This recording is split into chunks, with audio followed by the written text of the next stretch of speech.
Thanks, Duan. Hello, everyone. I'm Neel. With a PhD in mechanical engineering, I have journeyed from research and engineering roles to now product management, so more skin in the game, so to speak. Here I'm today representing Intact. So imagine if you could virtually test your part at any stage in product development, get immediate feedback on your decisions you have to make. So that's the question we're asking, and how that would impact product development. At Intact, we have been developing such a simulation technology that allows you to do this kind of validation quickly. And in today's talk, I plan to share our vision of how this technology can truly change product development.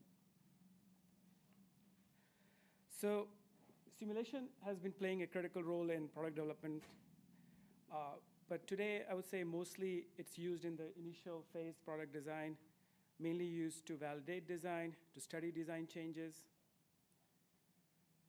But as we are seeing new trends in product development, the role of simulation will evolve, and we think it'll even get more critical. So what are some of these trends? So first, the reason why we are here, computational and generative design. So we are now able to generate, as we all saw, these very complicated designs, but trying to simulate these through traditional mesh-based systems is still very challenging. On top of that, we have large design spaces to explore now. We have hundreds of parameters. How do you quickly, effectively navigate these design spaces? We will need feedback from simulation because we can't print and test everything. And secondly, we also have now algorithms doing some of the design for us.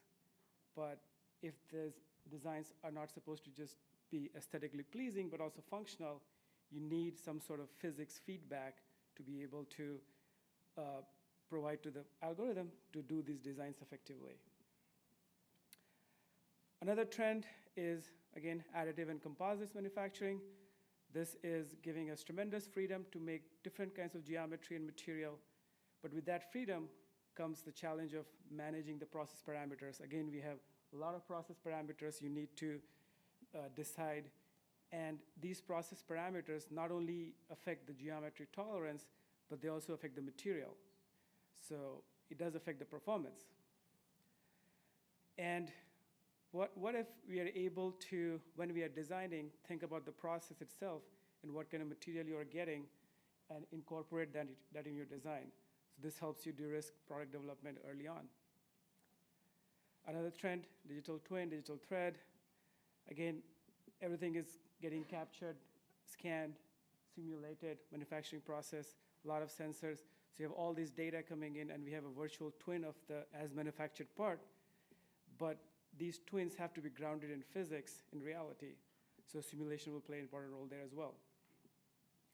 And we have all these data, and if you're able to feed that back to design and, again, de-risk product development early on. And last but not the least, we have artificial intelligence. We already saw today a lot of speakers talking about how it's affecting their design processes. And we know that AI will rely heavily on vast amounts of data, and generating this physics-based data through simulation will significantly enhance these AI models. So simulation is critical, but what kind of simulation? So this simulation cannot be manual, fiddling around. It has to be robust, automated, and interoperable. By interoperable, I mean it has to be able to work with different types of representations seamlessly. So the question is the current simulation up to the task? And the short answer is no. Why? Because we have big automation barriers in the name of meshing and pre-processing. So anyone who has used FEA before, you know that even before you start simulating, you have to clean up your geometry, simplify, remove features. And if you're dealing with some of the newer representations, implicits, CT scan, you have to first convert them into a boundary representation, a mesh. And then if your complexity of your part is extremely high, then, for example, the Excite bracket, thanks, Ryan, for sharing the part, and also sharing the physical part, actually. So these simulations it just breaks old traditional simulation. And once you don't have an automated, robust simulation, you can't do those things effectively. You can't iterate quickly for exploring large design spaces or automatically doing optimization loops, digital thread, large-scale data generation for AI. So that's where we come in. That's what we're trying to do here. So at Intact, we have developed this simulation technology that eliminates the processing bottlenecks we talked about through sort of separating the geometry from simulation. So the geometry lives in its own place, and at runtime, we have a grid, the simulation space, which does all the heavy lifting. So we call this the common neutral format. So throughout your product lifecycle, at every stage, you will have your digital model part in some format, some representation. The goal is that all of them should be able to be simulated directly without conversion cleanup, minimizing them as much as possible.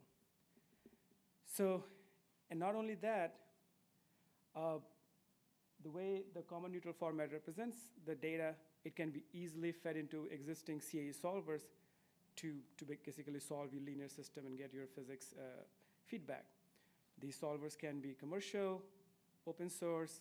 We have our own solvers, and we also work with our customer solvers.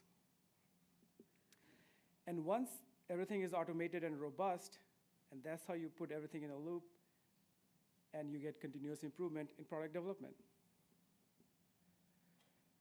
So now that we have seen our technology, how it addresses the limitations of existing simulation, let me take a moment to talk about our company, Intact. So we have been around for a while, actually, 25 years this year. We have been mostly doing R&D work in engineering simulation, especially for advanced manufacturing and generative. So in our second generation, we expanded to SDK and got into sort of partner products. But finally, this is our third generation. And now we have our end user product. The big one is our automation product, where we have Python API and command line interface to do headless mode, as well as we have integration with our computational design platform partners. We'll go into these in the next slides. But let's see what kind of research we are doing to support simulation-driven continuous engineering. So for the first example, here we have our emerging technology, Intactgenerative, where out of many things, one of the things we are doing is part pre-qualification by integrating diverse data from every stage, from a lot of stages of the product development. So you have CAD data, process data, as well as test data, all fused together at runtime to give a very accurate model of what your as-manufactured part will be. So we're taking the G code, the way the material was deposited and how much material was deposited, getting the orthotropic properties from testing, and aligning that material properties with the deposited material. So very, very high fidelity model of your manufactured part. And we're able to fuse them together and get a very high fidelity results. The second R&D is in the generative area, where we have, again, we are leveraging the simulation space separate from geometry. So we are able to do very high fidelity simulation for optimization, which can give very accurate stresses, which is a problem in density-based methods. And the result is that we get very smooth geometry that requires minimal cleanup and design translation. And not only that, compliance minimization often gives you high stress regions because it doesn't really model stresses correctly. So with our technology, you can also do stress minimization problems. And our last research example is of funding we just got from DARPA, where we have proposed to do concurrent part and process design. So traditionally, when you do an optimization of your part, you get something like at the first top image. But now we are also looking at how we can design both the geometry and the process at the same time.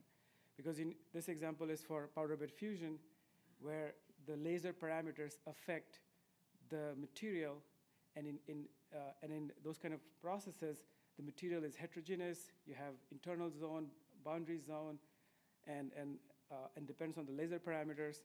So when you incorporate those with the geometry, you get very different design, as you see on the far side. So those are some of the research we are doing. But let's go into our product. So some of the research we have now turned into product at Intact. So one of them is Intact.simulation, which is a fast, automated, and integrated simulation for computational design. The first one is our automation product. So again, the Python API and the command line interface allows you to very easily integrate, bring simulation in your existing design workflows. So an example here is our friends at ModeLab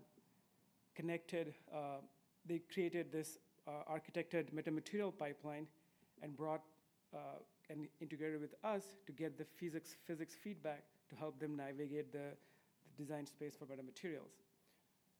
And all of this is done in Houdini as the base. And and the second example is, again, a batch processing of a large data set done very quickly. It's very fast. It will allow you to get design insights within hours. So for example, you can see these simulations runs in a few seconds and on my laptop. And so you can almost generate thousands of studies in an hour. We also brought integrations with several of the leading computational platforms. As we saw, Rhino Grasshopper is very popular, and this was our first platform we came to. So now industrial designers can have simulation in there, which is native to Grasshopper, so you don't have to bring external simulation. It's fully integrated, all the blocks are there, and you can create your automated design pipelines extremely easy. So here, this is a pipeline to design shoe soles. You bring in pressure data from sensors, customized to individuals, map them to boundary conditions, have different types of boundary conditions for different stages of walking, use those results, and fine-tune the design of the sole for that particular person. So all of that is feasible because it's automated, native to the Grasshopper. Another integration, our second integration, is for Sena. We heard earlier this morning from Andrew. So Sena is a process automation tool for engineers.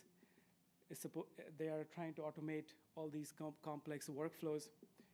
But the meshing challenge still remains. If the meshing breaks when they're doing design of experiments with hundreds of designs, you can't really automate that. So we brought Intact natively inside, again, Sena. You can see how simple it is. The component just takes the CAD file, or whatever geometry type it is. There's no mesh involved. It's feeding the material. The boundary conditions are from Sena. We take those in, and within seconds, you have results, and you can do large design studies very quickly. And last but not least, we just today released our integration with the enta. It is out of beta now and now commercially available. So we know enta, you can generate complex implicit models without meshing. And now we have an Intact inside enta again. You make your design changes, and results are quickly shown within enta. So basically, they're blazing fast implicit engine now paired with our blazing fast simulation engine.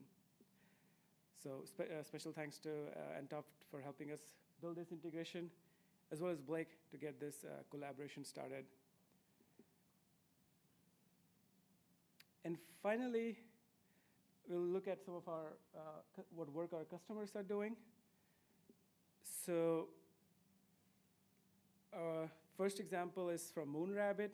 So the Moonrabbit Adaptive Lab, they talked actually at CDFAM in Berlin.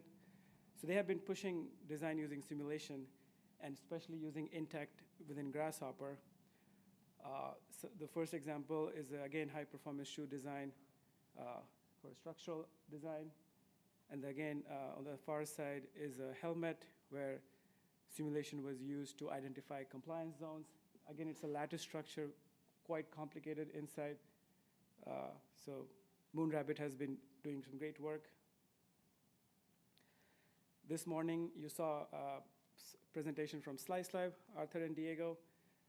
They have been designing ThaiPads, and again, Intact has been helping them virtually test these designs to help decide on the parameters for better performance.